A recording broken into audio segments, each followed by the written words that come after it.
So you've just been to the workshop. Did you enjoy it? Brilliant. Brilliant. I love that word.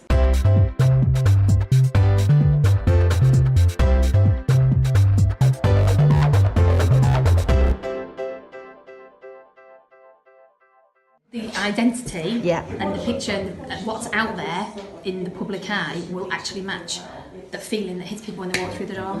Yeah. People always comment that when they come to our school, it's warm, it's friendly, it's vibrant, everybody's smiley. It's definitely got this atmosphere and developing ethos around it Yeah. that does not match the communication that goes out. Ah, okay. Yeah. And I think we're at a really good place now at Greatcoats that Right. it's time to do that, and it will be powerful for us, really powerful.